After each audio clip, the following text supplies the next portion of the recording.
All right, certainly hope we're live. So good evening. I'd like to call the City of Mount Vernon City Council study session for December 30, 2020 to order.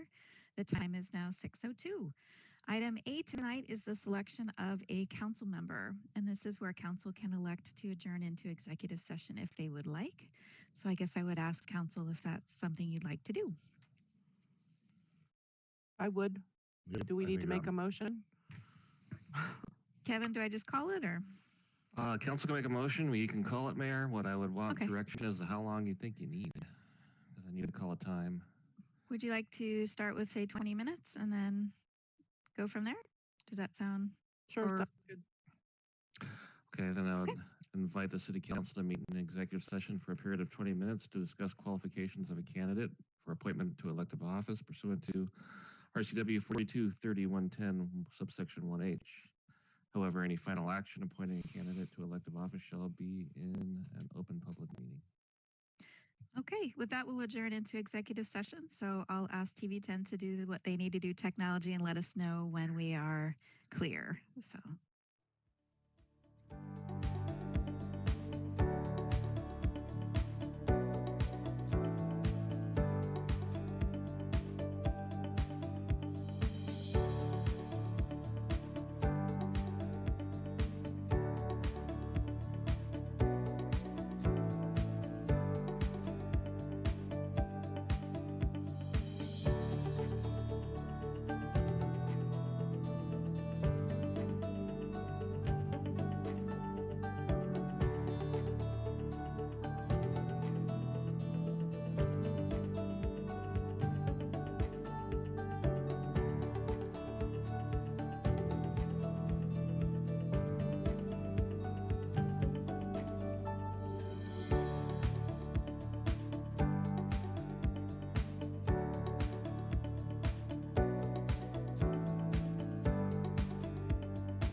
All right. I believe, well, I hope that we're back live because we're going to reconvene out of executive session. City Council is still on item A, which is the selection of a city council member to fulfill the term vacated in Ward 1.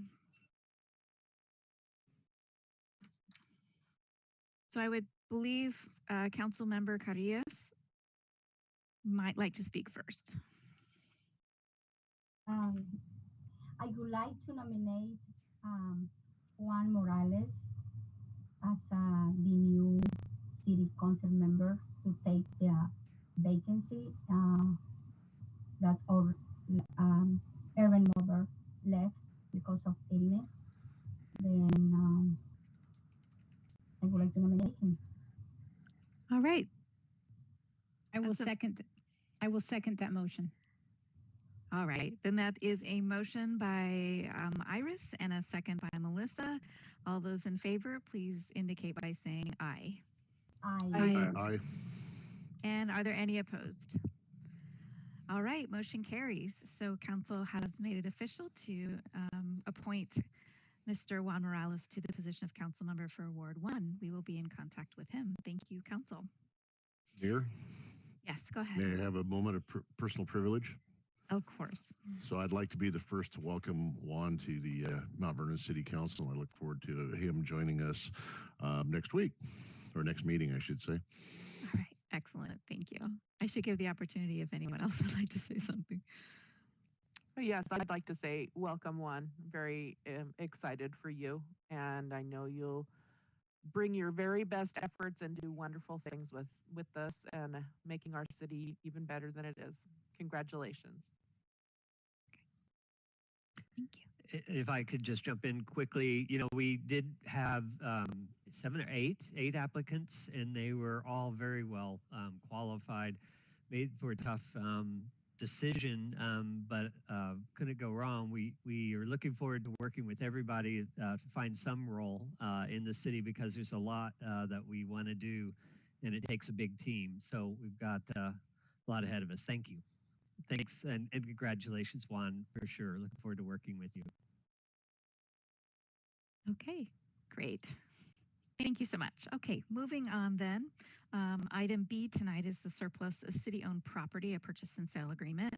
And Peter Donovan, our Special Projects Manager, is here to present this item. Peter. Thank you, Mayor. Good evening, Council. Last November, the city of Mount Vernon identified a small parcel of land in West Mount Vernon on Garfield Street that didn't serve any current or future needs for the city. And at that time, City Council announced that sealed bids would be accepted for the city's Garfield Street parcel, which is parcel number P52860. And a bid in the amount of $3,500 has been offered. This amount is equal to the county assessor's assessed value for the 0.02 acre parcel.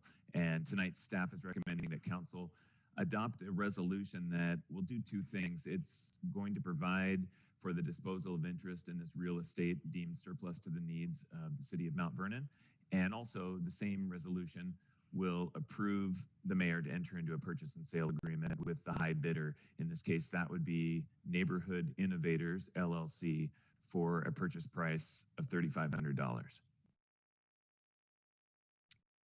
Okay, this item would also require a resolution, which would be Resolution 986 if council would like to take action tonight. I move the adoption of Resolution 986.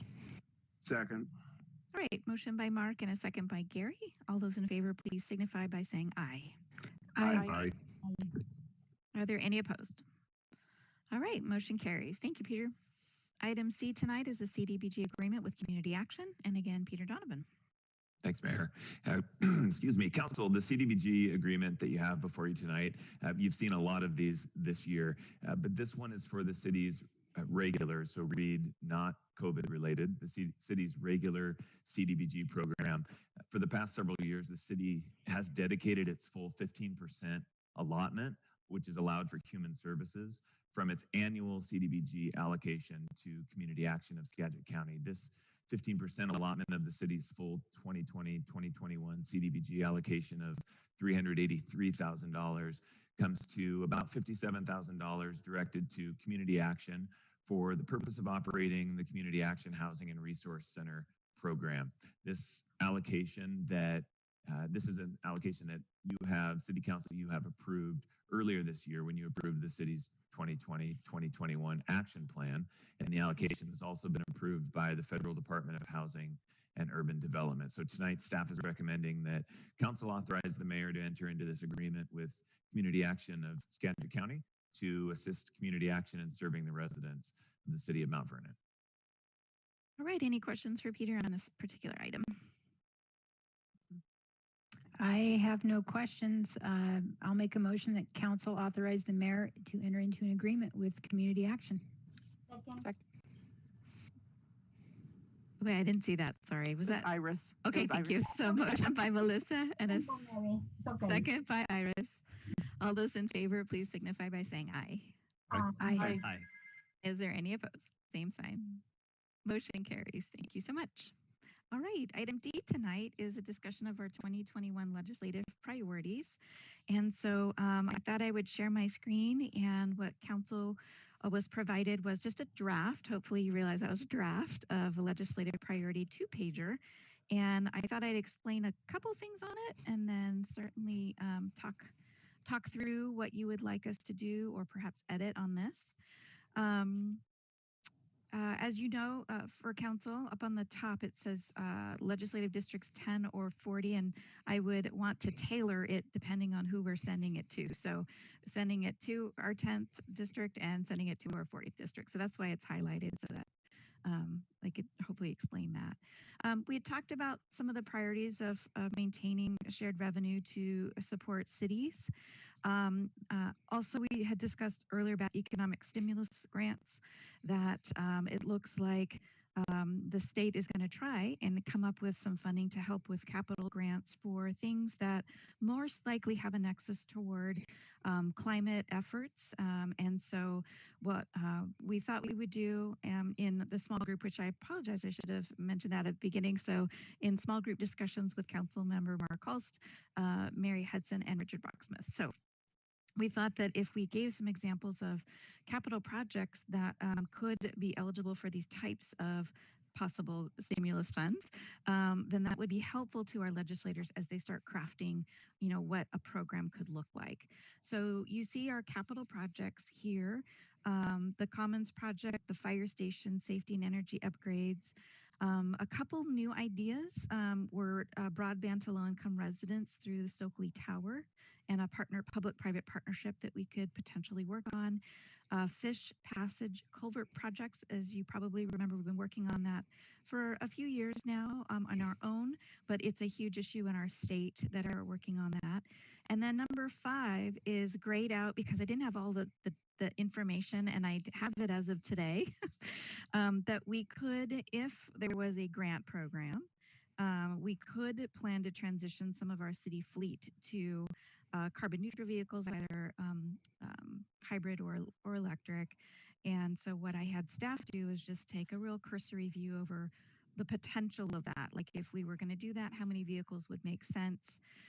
That comes up to about 22 vehicles that we've ID'd that could be easily transitioned if funding was available. We estimate, in looking at with Gary, what those would cost. It's anywhere between, say, 28 to 45,000, depending on what we're purchasing. And so we were estimating that on the high end, if we were granted about $880,000 to $900,000 from the state, we could transition 22 of our fleet vehicles. Again, this is just some ideas. It's not that that's a decision that you've made clearly, but if there is funding available to accomplish things, then these are some ideas. And then on the second page, it's just help for vulnerable residents, that helping small business and residents, police reform, fiscal flexibility, and then the broadband infrastructure was just, that seems to be a priority right now. And it ties into the idea that we could do something with Stokely Tower. So that's just our draft. So thoughts on that and what you may like to see us edit.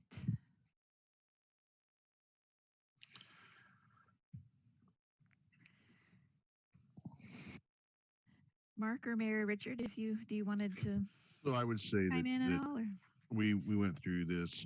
We did have some discussions. It's kind of a wish list in a way.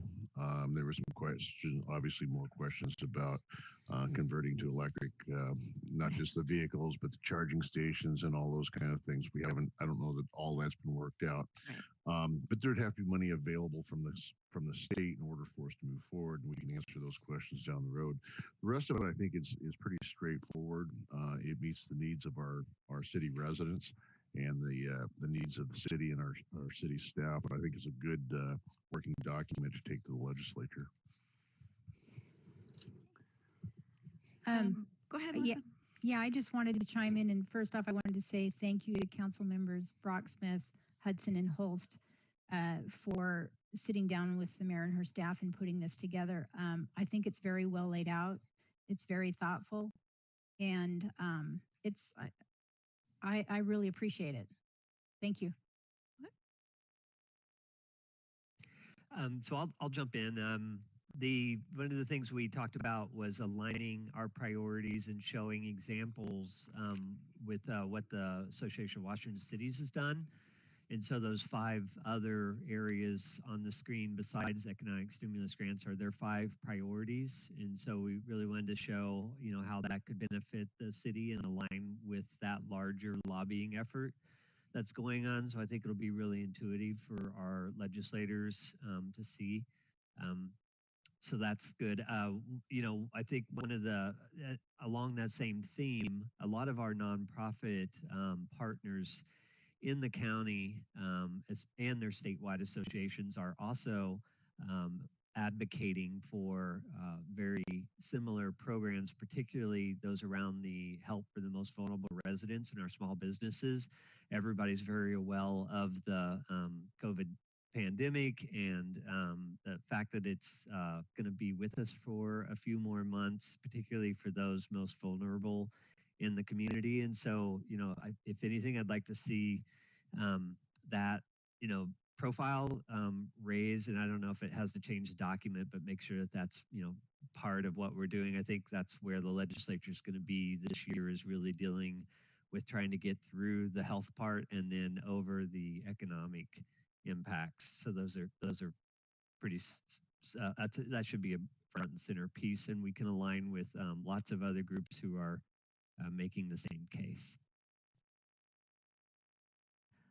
Yeah, I need to thank you to my co-council members that sat on this little committee with me. I appreciate it. We worked together to try to put together items that are really important to the city, working well with the city with some guidance and some input from our legislature as to what they are looking at doing in the future. I know this is city, specifically city driven initiatives. So I realize that there are other partners out in the county, out in the city, I'm sorry, that, are advocating for their needs, and that's fantastic.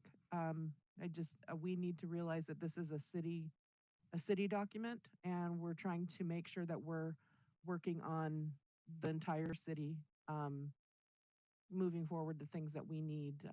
And I think we did I'm appreciative we did a really good job of trying to lay out the items that we're trying to focus on.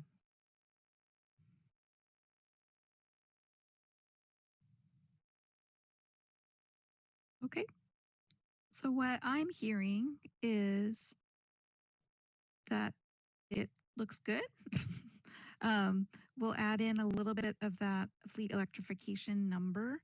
I would point out on both pages, there is some echoing from both pages. So under the financial support to cities, we do acknowledge the state sharing of the CARES Act funding to cities, which we were able to use for city needs and others as well. But that's going to be even more important going forward if the federal government, their bills do not acknowledge local government. And so I think being really clear about our support for sharing of any funding that could come to states, but what we were able to do with it, I think, is important. So that is outlined on the front under financial support to cities, and then also for the most vulnerable populations. So, and then we'll of course try and keep as close contact as we can with our legislators as things progress. Again, we're hoping that there is economic stimulus grants. Doesn't mean there will be, but we're certainly hopeful. So if we're done with discussion, I'd like to move to approve the city's 2021 legislative priorities. Okay. I'll second that, Mark. Okay, thank you. So motion by Mark and a second by Mary. All those in favor, please indicate by saying aye. Aye. Aye. All right, any opposed? All right, great. Thank you. We will button that up, certainly get the final document out to the council and then send that off to our legislators. So appreciate it. All right, that concludes our regularly scheduled agenda items. Kevin, is there a need for an second executive session tonight? There is, Mayor. I'd invite the City Council to meet in executive session for a period of 30 minutes to discuss with legal counsel enforcement action, litigation, or potential litigation to which the city, the governing body, or a member acting in their official capacity is or is likely to become a party, when public knowledge regarding such discussions would likely result in either adverse legal or adverse financial consequence to the city. Pursuant to RCW 4230, 110, subsection 1I, no action will be taken after the executive session convenes. All right, thank you. Then we'll go ahead and adjourn into an executive session at 6:39. We'll ask TV10 to do whatever they need to do and let us know when we're clear. And then we'll also invite in other legal counsel. Thank you.